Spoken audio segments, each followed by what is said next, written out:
Good morning बच्चों, करें start क्या? लास्ट टॉपिक हरियाणा में पंचायती राज चल रहा था ना। कौन सा टॉपिक पढ़ रहे थे? हरियाणा में पंचायती राज।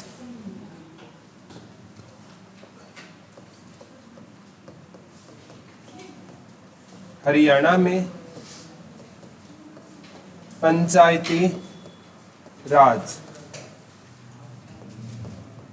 पंचायती राज को हमने पढ़ा था, क्या कहते हैं बेटा? स्थानीय स्वशासन कहते हैं। स्थान के लोगों का खुद का शासन। और पंचायती राज वैसे मौर्य साम्राज्य में भी पाया गया था, गुप्त साम्राज्य में भी पाया गया था और मध्य काल में भी पाया गया था। और पंचायती राज सबसे अच्छा चोल साम्राज्य में पाया गया था। ये पढ़ा था ना। स्थानीय स्वशासन का जनक किसे कहा जाता था? लॉर्ड रिपन को कहा जाता था। उसने 1882 में किसकी स्थापना की थी? ग्राम बोर्ड की।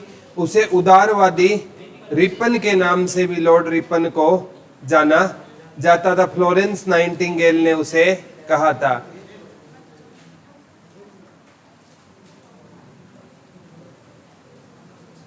सबसे इंपॉर्टेंट है बेटा, फिर हमने पंचायती राज की कुछ समितियां पढ़ी थी। सबसे पहले आई थी बलवंत राय मेहता समिति।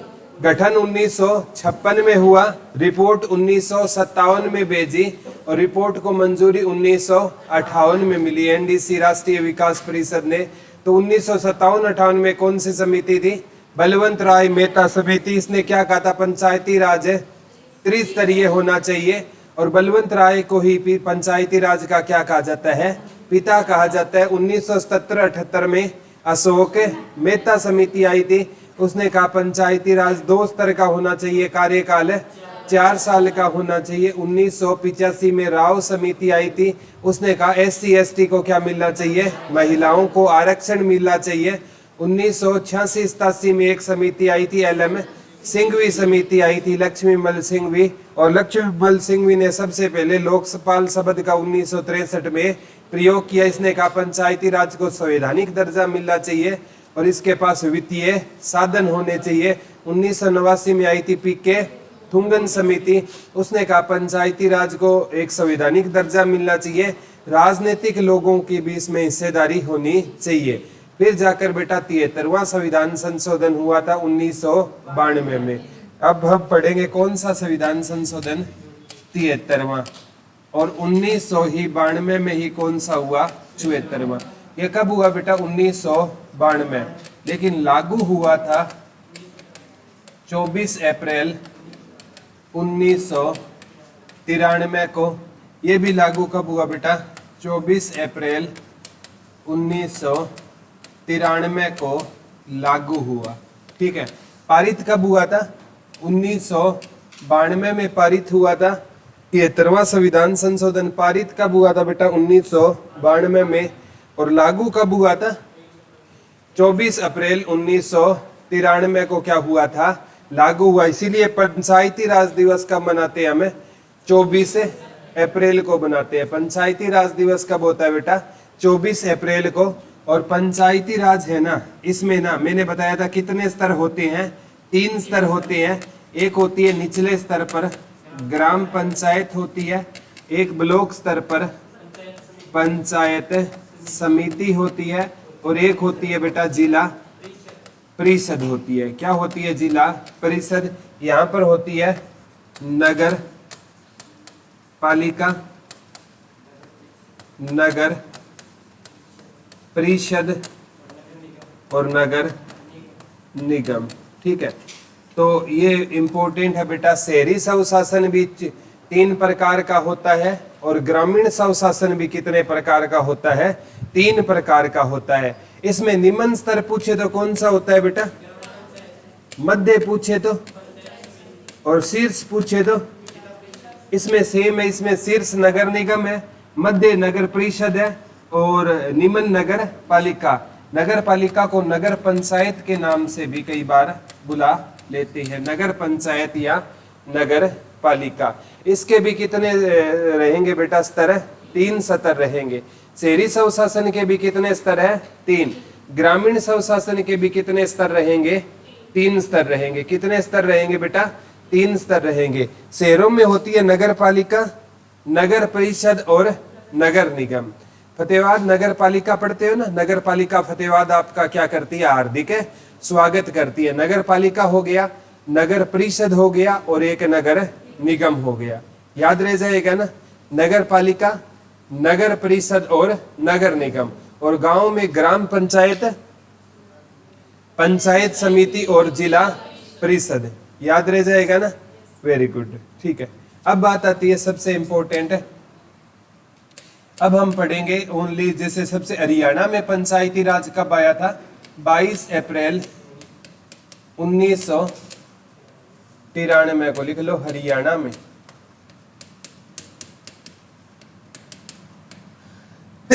सॉरी बच्चों, हरियाणा में पंचायती राज कब आया था, 22 अप्रैल 1993 को लिख लो। हरियाणा में पंचायती राज कब आया था, 22 अप्रैल 1993 को हरियाणा में क्या आया था, पंचायती राज। कब आया था बेटा, 22 अप्रैल 1993 को हरियाणा में आया था।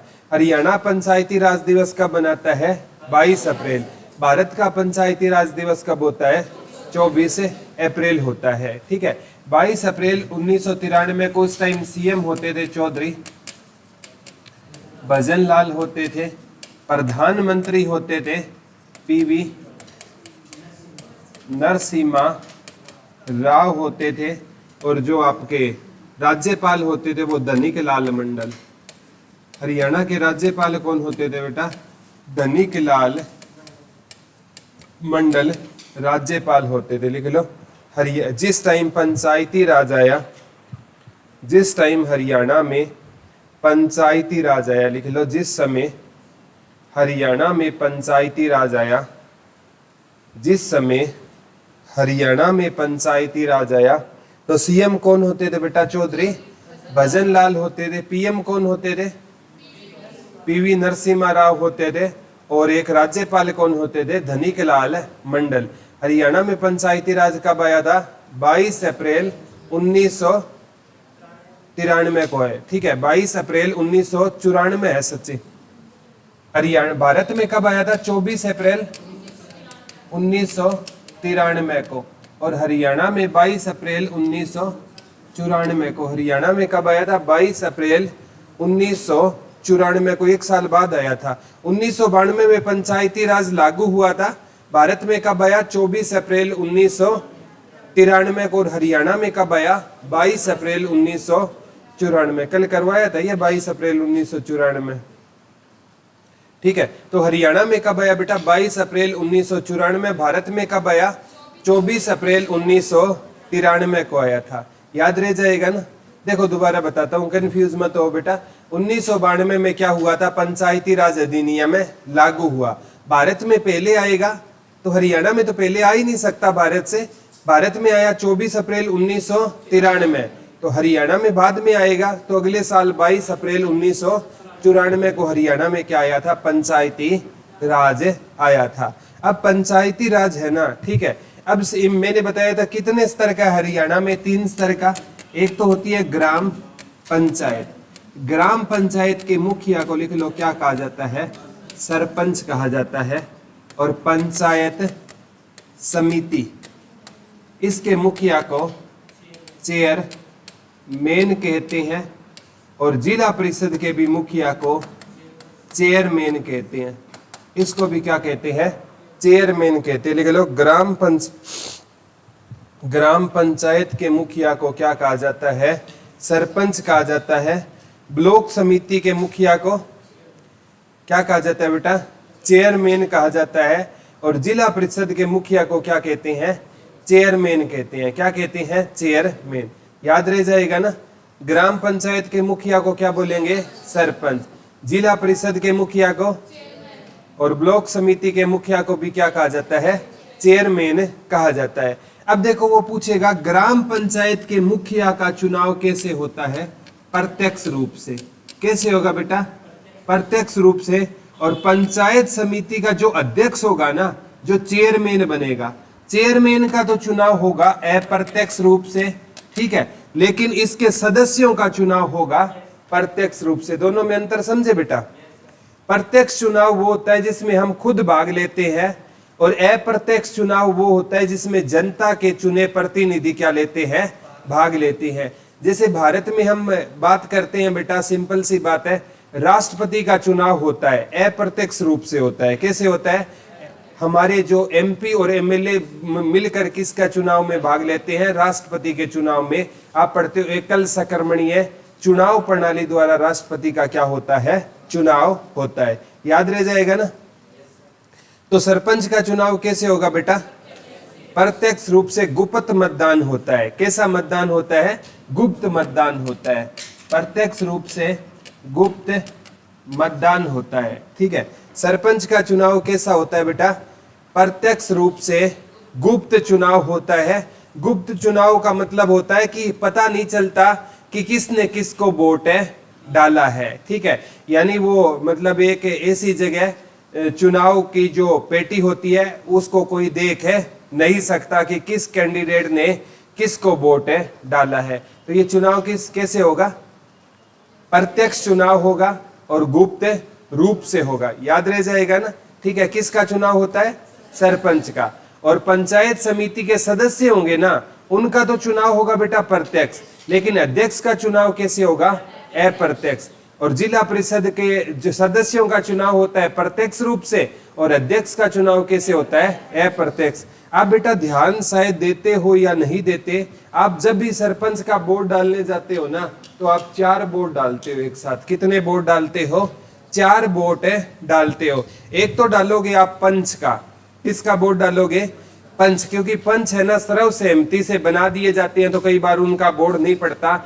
एक आप डालोगे सरपंच का, एक आप डालोगे ब्लॉक समिति का, और एक आप डालोगे जिला परिषद का। हमें बेटा क्या होता है, एक सरपंच से मतलब होता है। बाकी तो किसी को कोई बुलडोजर का निशान पसंद आ गया, किसी को कोई ऐनक आ गई, किसी को कोई घड़ा आ गया, किसी को पनियारी पसंद आ गई, उसका बटन दबाए, ऐसा ही होता है। ठीक है। सच्चाई ये होती है कि हम केवल सरपंच के चुनाव को क्या लेते हैं, सीरियस लेते हैं, औरों से हमें कोई मतलब नहीं होता। अब जिला परिषद जिसको आपने चुनाया है ना, चुना है, तो उसके प्रति भी आपकी उसकी जवाबदेही होगी आपके प्रति, लेकिन हम उसके पास कभी जाते ही नहीं है। उसको चुना तो हमने ही है ना। ठीक है। चेयरमैन तो बाद में बनाया, पहले तो हमने उसको चुनाव जिताया था ना। समझा रहे हो मैं क्या कहना चाहता हूँ? कम से कम कितने वोट डालते हैं हमें? 4 वोट डालते हैं। ठीक है। याद रह जाएगा ना। Very good. ठीक है। अब बात आती है बेटा सरपंच बनने की एज। 21 वर्ष लिख लो। सरपंच बनने की मिनिमम आयु कितनी होती है? 21 वर्ष। और वोट डालने की 18 वर्ष। लिख लो सरपंच बनने की मिनिमम आयु कितनी है? 21 वर्ष है। और वोट डालने की मिनिमम एज कितनी होती है बेटा? 18 वर्ष होनी चाहिए। और वोट डालने के लिए ना आपको किसका सदस्य होना चाहिए? ग्राम सभा का। और ग्राम सभा का सदस्य वो होगा बेटा जिसकी एज कितने साल होगी, और उसका वोटिंग लिस्ट में क्या होना चाहिए? नाम होना चाहिए। ठीक है। वो पूछेगा ग्राम सभा का सदस्य बनने के लिए क्या योग्यता होनी चाहिए? आपकी एज कितनी होनी चाहिए बेटा? 18 वर्ष होनी चाहिए। और आपका वोटिंग लिस्ट में क्या होना चाहिए? नाम होना चाहिए। तो आप किसके सदस्य हो? ग्राम सभा। और पंचायत सरपंच को चुनते या किसके सदस्य चुनते हैं? ग्राम सभा के सदस्य मिलकर किसका चुनाव करते हैं? सरपंच का चुनाव करते हैं। ग्राम सभा के सदस्य मिलकर किसका चुनाव करेंगे बेटा? और सरपंच का बनने के लिए एज कितनी होनी चाहिए? मिनिमम 21 वर्ष। वोट डालने के लिए पहले वोट डालने की एज होती थी बेटा 21 वर्ष। कितनी होती थी? और इसको कर दिया गया 18 वर्ष 1989 में 61वें संविधान संशोधन द्वारा। ये क्वेश्चन आ चुका है बेटा। मतदान करने की एज 21 वर्ष से घटाकर 18 वर्ष कब की गई? डबल अंडरलाइन डाल के लिखना।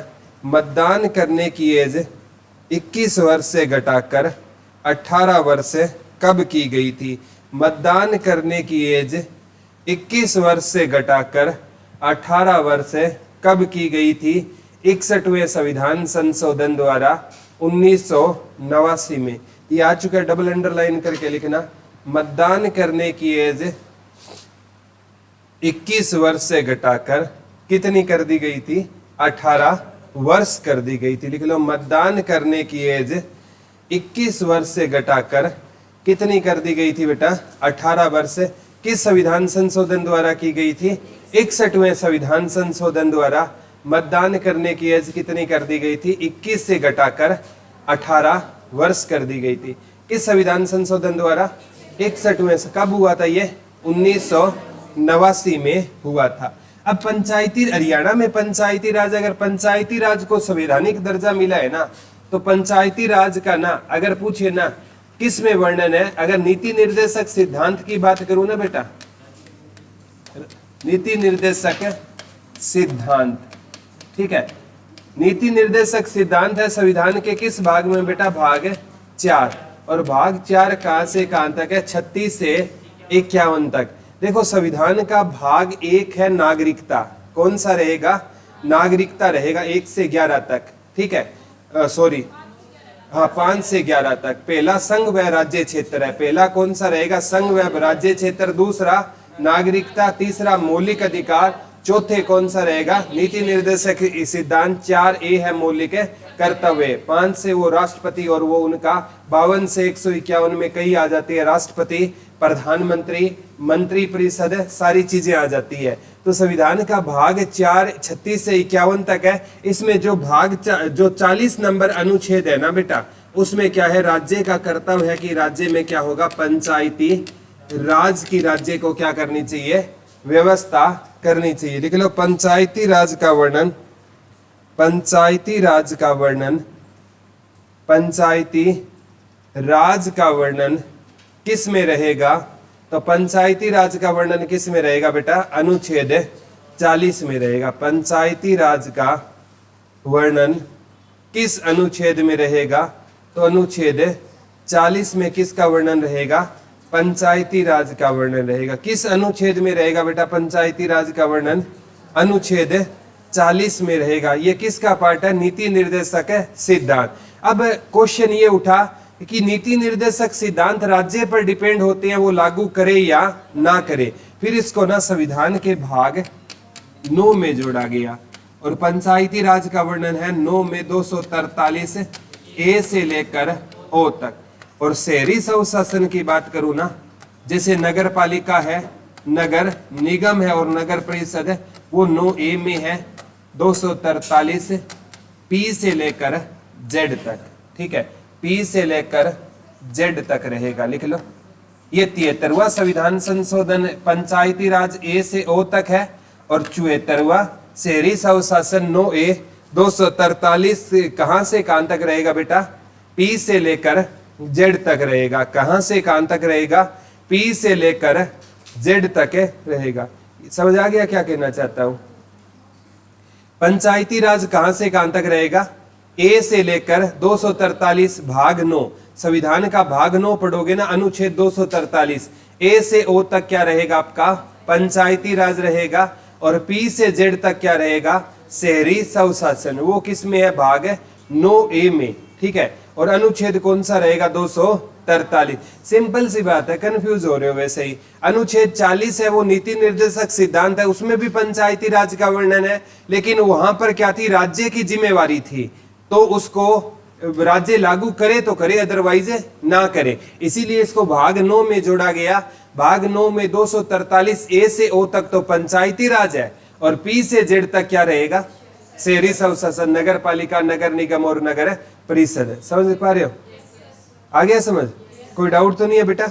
जहां भी डाउट है ना बेटा बोल दिया करो, क्योंकि बाद में है ना चीजें दिमाग में आपके घूमती रहेगी। क्योंकि जब मैं पढ़ा करता था ना, मेरे को अगर कोई क्वेश्चन मेरे दिमाग में आ गया और मैंने सर से वो क्वेश्चन या मैडम से नहीं पूछा ना, तो पूरा लेक्चर निकल जाता था मेरे को। उसके बाद कुछ भी समझ नहीं आता था, मेरे दिमाग में वही क्वेश्चन घूमता था। ठीक है, अगर मैंने उस टाइम पूछ लिया होता तो सारी क्लास मेरे को समझ आ जाती, अदरवाइज वही पूछू ना पूछू, पूछे तो बेइज्जती हो जाएगी तेरी। ऐसा फील होता है कई बार बच्चों को। ठीक है, बेइज्जती कुछ नहीं होती, इज्जत घर छोड़कर आया करो। ठीक है, स्टूडेंट लाइफ में कभी बेइज्जती की फिक्र मत किया करो कि बेइज्जती हो जाएगी, ये हो जाएगी, कुछ नहीं होगा। ठीक है, तो 243 ए से ओ तक है भाग 9। इसमें क्या है बेटा? पंचायती राज है। और 243 9A जो P से Z तक क्या रहेगा, शहरी स्वशासन। अब 73वां संविधान संशोधन हुआ था ना, उससे क्या जोड़ा गया, पंचायती राज जोड़ा गया। क्या जोड़ा गया बेटा, पंचायती राज। और 11वीं अनुसूची में पंचायती राज का वर्णन है, लिख लो। किस अनुसूची में पंचायती राज का वर्णन रहेगा, 11वीं अनुसूची में, लिख लो। किस अनुसूची में पंचायती राज का वर्णन है, 11वीं अनुसूची में। किस अनुसूची में पंचायती राज का वर्णन रहेगा, लिख लो। किस अनुसूची में पंचायती राज का वर्णन रहेगा बेटा, 11वीं अनुसूची में पंचायती राज का वर्णन रहेगा। 11वीं मूल संविधान था ना बेटा, जो हमारा लागू हुआ 26 जनवरी 1950 को, ठीक है। इसमें मूल संविधान में अनुसूची कितनी थी, 8 थी। वर्तमान में अनुसूची कितनी है, 12 है। तो 11वीं अनुसूची द्वारा क्या जोड़ा गया था, पंचायती राज जोड़ा गया। एक बार आया था पंचायती राज है ना, कितने विषय है इसके पास है, तो पंचायती राज के पास है ना, कानून बनाने के लिए कितने विषय रहेंगे, 29 विषय रहेंगे। आ चुका है बेटा, पंचायती राज के पास कानून बनाने के लिए कितने विषय रहेंगे, 29 विषय, लिख लो। पंचायती राज के पास कानून बनाने के लिए, लिख लो। पंचायती राज के पास लिख लो बेटा, कानून बनाने के लिए कितने विषय रहेंगे, 29 विषय।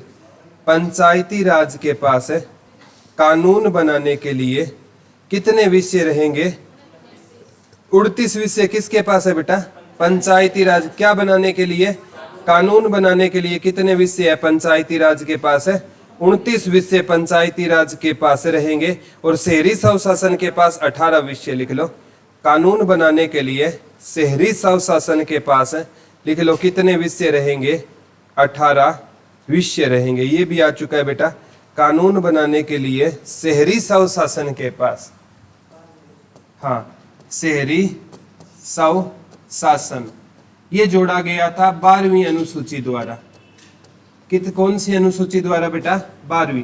और इसके पास कितने विषय है, 18 विषय रहेंगे, लिख लो। शहरी स्वशासन के पास कानून बनाने के लिए कितने विषय रहेंगे, 18 विषय। शहरी स्वशासन के पास कानून बनाने के लिए कितने विषय रहेंगे बेटा, 18 विषय रहेंगे। और ग्रामीण में पंचायती राज के पास कितने थे, 29। दोबारा देखो मैं समझाता हूँ, ठीक है।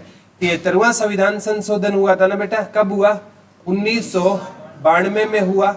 लागू कब हुआ, 24 अप्रैल 1993 को लागू हुआ। कौन सी अनुसूची जोड़ी गई, 11वीं। कितने विषय है, 29। 74वां संविधान संशोधन भी 1992 में हुआ। लागू कब हुआ, 24 अप्रैल 1993 में हुआ। कौन सी अनुसूची जोड़ी, 12वीं।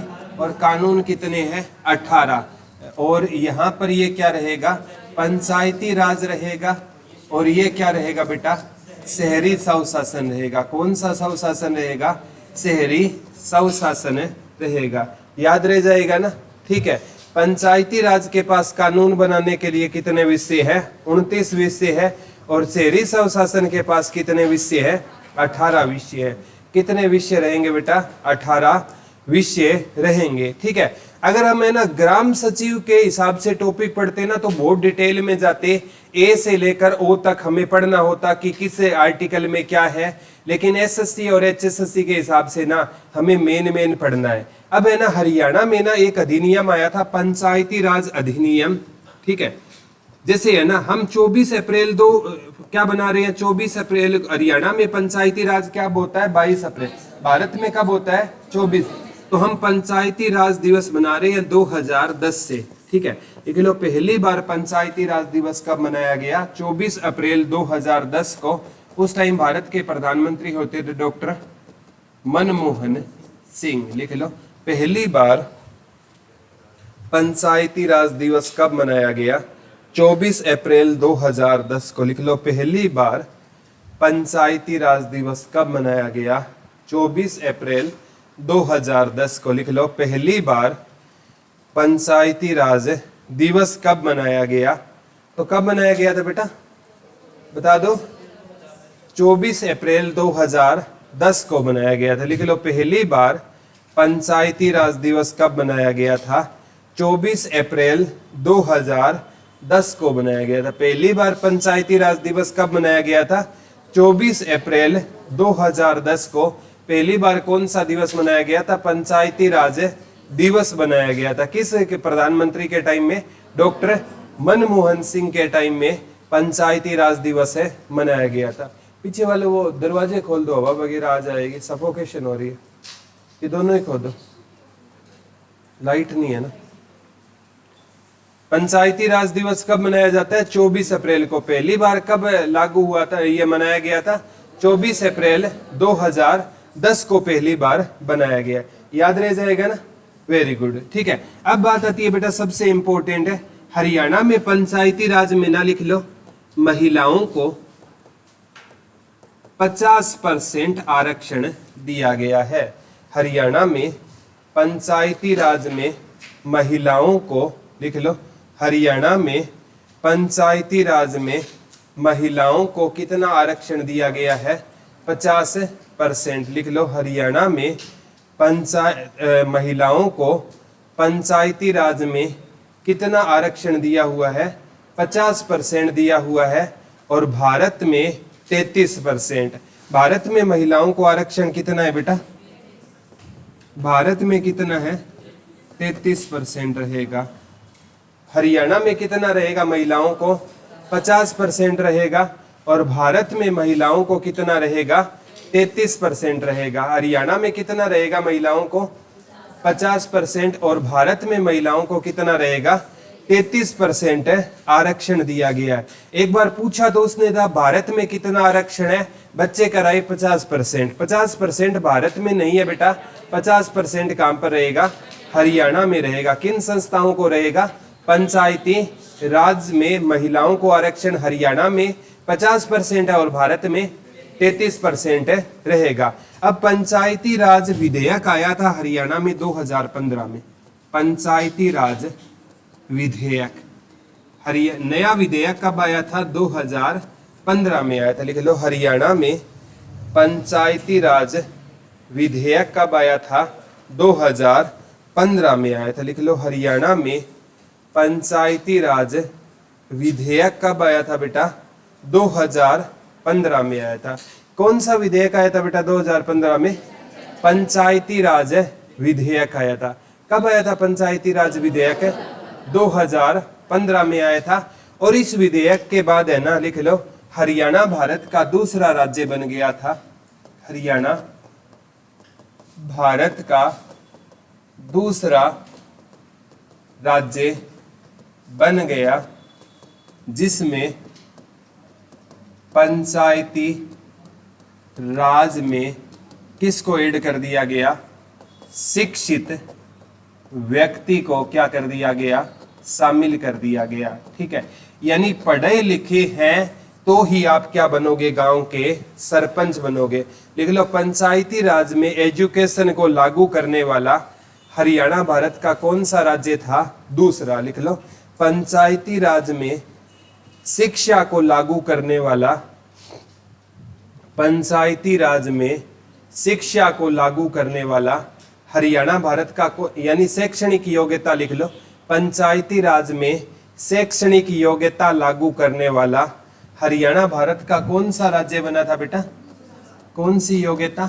शैक्षणिक योग्यता लागू करने वाला हरियाणा पहला बना था राजस्थान। पहला कौन सा बना था? राजस्थान में पंचायती राज में ना शैक्षणिक योग्यता 2014 में लागू की गई थी। राजस्थान में लिख लो, पंचायती राज में शैक्षणिक योग्यता कब लागू की गई थी? 2014 में लागू की गई थी। राजस्थान में लिख लो, शैक्षणिक योग्यता पंचायती राज में कब लागू की गई थी? 2014 में। और हरियाणा में कब की गई थी बेटा? और हरियाणा भारत का कौन सा राज्य बना था? दूसरा राज्य, जिसने पंचायती राज में किसको लागू कर दिया गया था? शैक्षणिक योग्यता को लागू कर दिया गया। अगर आप जर्नल से हो ना बेटा, तो कम से कम आपको कितनी क्लास पास होनी चाहिए? 10वीं पास होने चाहिए। एससी और एसटी और महिलाओं के लिए 8वीं पास, ठीक है। हरियाणा में तो खैर एसटी है ही नहीं, ठीक है। एक बार पूछा गया था हरियाणा में कौन सी जाति नहीं है, क्या नहीं है, एसटी, अनुसूचित जनजाति हरियाणा में नहीं है। जो ये एकलव्य मॉडल स्कूल खोले जाते हैं ना, ये अनुसूचित जनजाति के लिए खोले जाते हैं, और हरियाणा में एसटी एक भी नहीं है, ठीक है। जो घुमंतु होते हैं ये मतलब रुक जाते हैं, वैसे ये हरियाणा से संबंध नहीं रखते हैं, ठीक है।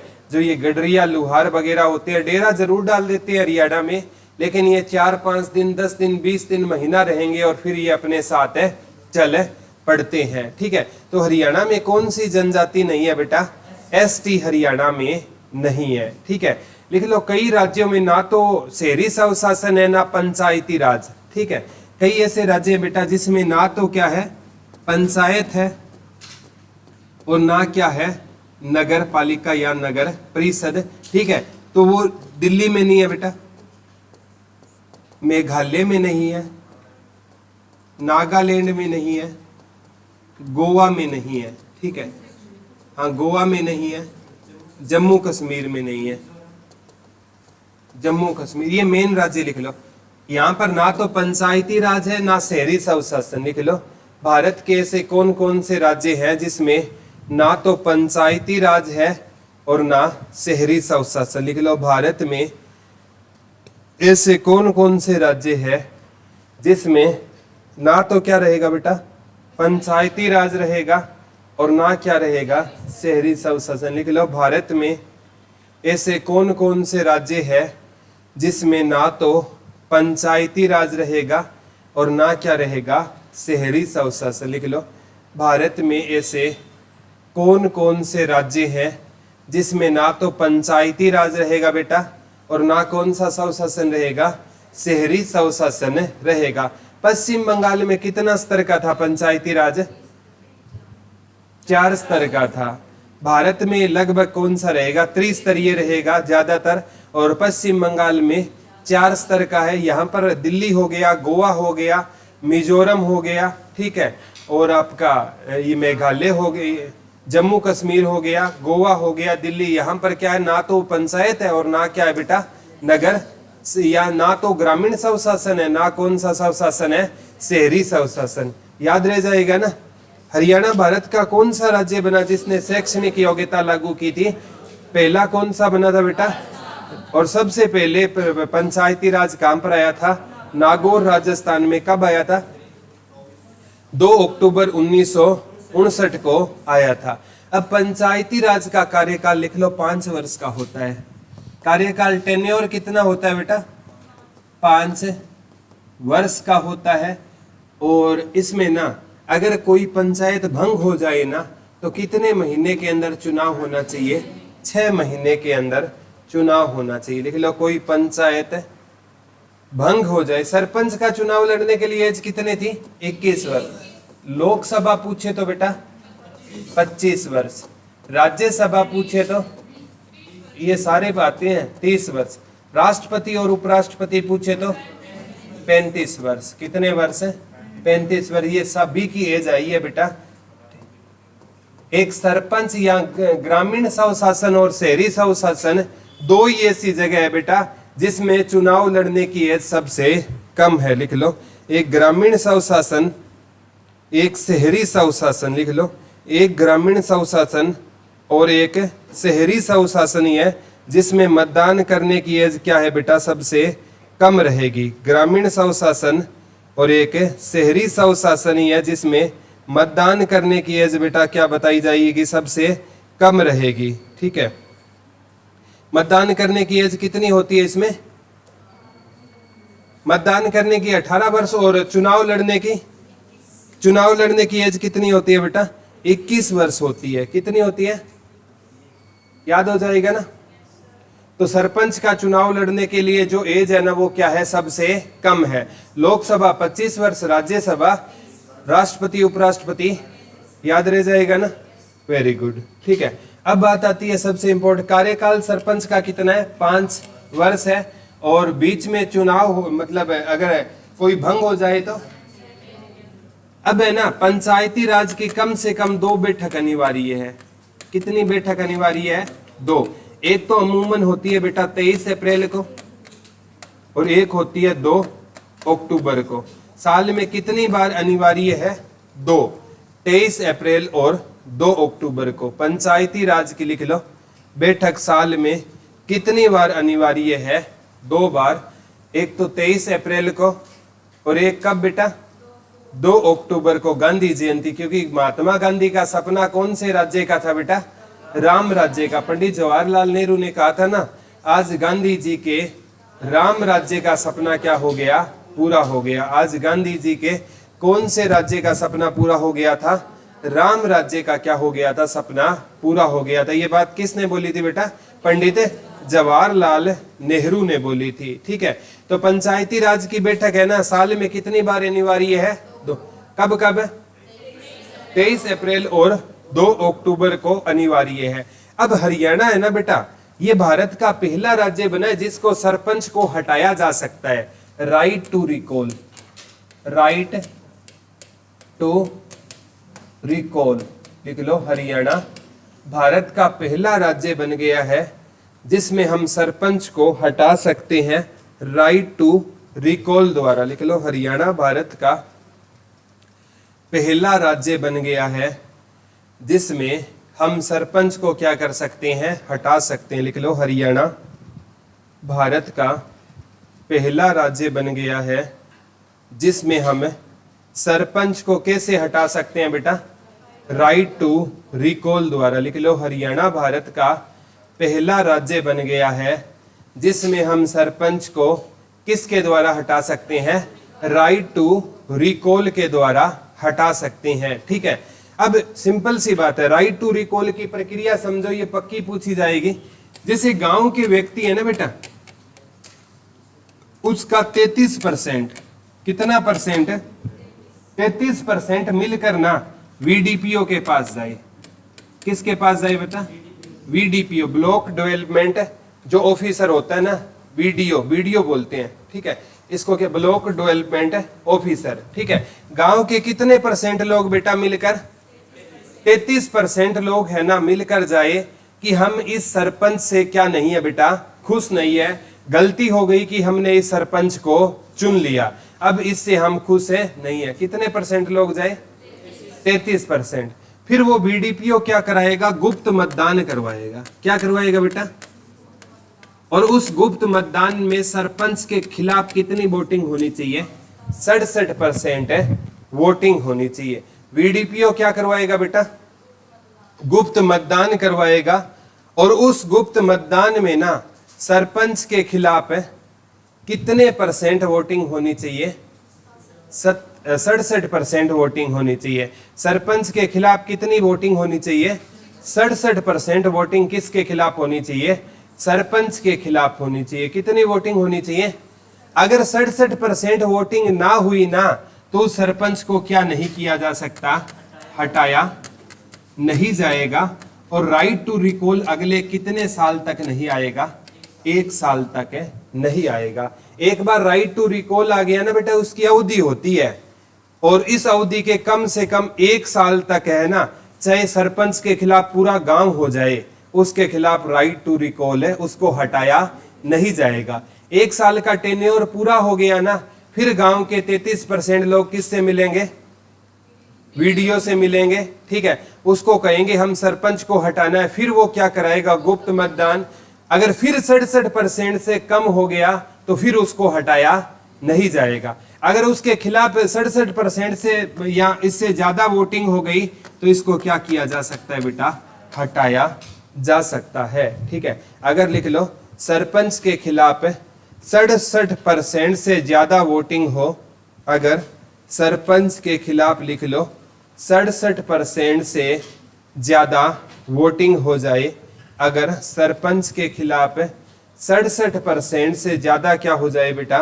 वोटिंग हो जाए, तो सरपंच को क्या किया जा सकता है? हटाया जा सकता है। जिस प्रकार बेटा हमें ना प्रधानमंत्री को हटाते हैं ना अविश्वास प्रस्ताव द्वारा, ये अविश्वास प्रस्ताव ही है। हम कहते हैं प्रधानमंत्री का ना टोटल का 50% होता है वहां पर, ठीक है।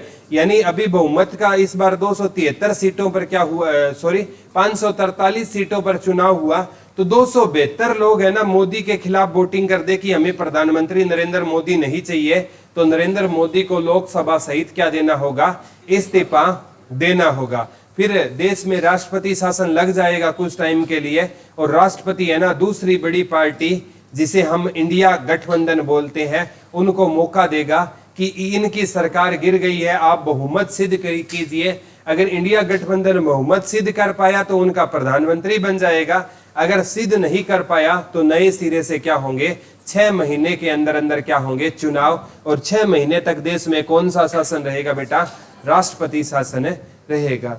ये एक तरह का कौन सा प्रस्ताव होता है, अविश्वास प्रस्ताव होता है।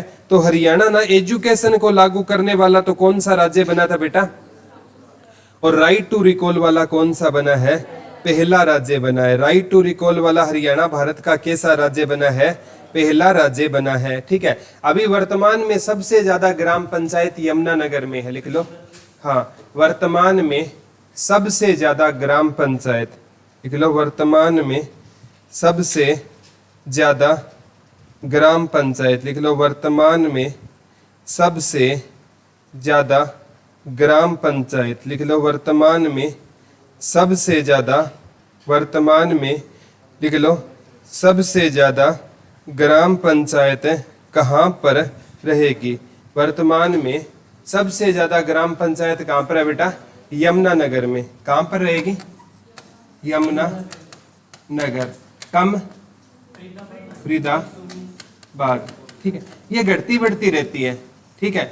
लास्ट 119 का आंकड़ा आया था, इसका कितना आया था, 629 का आंकड़ा। ये घटती बढ़ती रहती है बेटा, एक किलो। वर्तमान में सबसे ज्यादा, अगर यमुनानगर ना आए तो अंबाला हो जाएगा, एक किलो।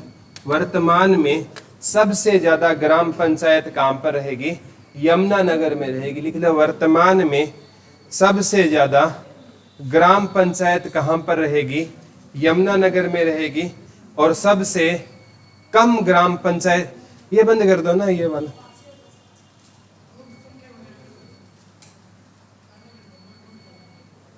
वर्तमान में सबसे ज्यादा ग्राम पंचायत कहां पर रहेगी बेटा, यमुनानगर में रहेगी। और सबसे कम कहां पर रहेगी, फरीदाबाद में रहेगी, ठीक है। लास्ट है ना, ये कहा गया था कि जो ग्राम पंचायत है, गांव तो 7000 से ज्यादा है, गांव कितने हैं, अभी लास्ट आंकड़ा आया था ना उसमें 6212 ग्राम पंचायत को शो किया गया था। ये बढ़ता घटता रहता है, ठीक है।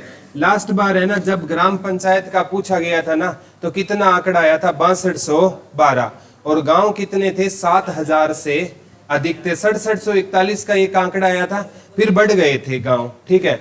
हाँ, 7200 प्लस है, ठीक है। तो गांव तो हरियाणा में कितने रहेंगे बेटा, 7000 प्लस रहेंगे। और ग्राम पंचायत कितनी रहेगी, 6212। देखो कई बार है ना, आप देखोगे 2 गांवों की एक ग्राम पंचायत होती है, ठीक है। 2 छोटे छोटे गांवों की जोड़कर, कई बार तो 3 गांवों को जोड़कर क्या बना दी जाती है, एक पंचायत बना दी जाती है, ठीक है। तो गांव तो वर्तमान में कितने हैं बेटा, 7000 से 7200 प्लस गांव है। और ग्राम पंचायत कितनी थी लास्ट बार, 6212। अब तो ये भी बढ़ चुकी है, ठीक है। तो ये घटती बढ़ती रहती है। मेन आंकड़ा याद कर लेना, नगर निगम 11 है हरियाणा में। अभी नगर निगम कितने हैं बेटा, 11 हरियाणा में, लिख लो। नगर निगम कितने हैं, 11। 11वां बना था 23 दिसंबर 2020 को मानेसर। पहले नगर निगम कितने थे बेटा, 10।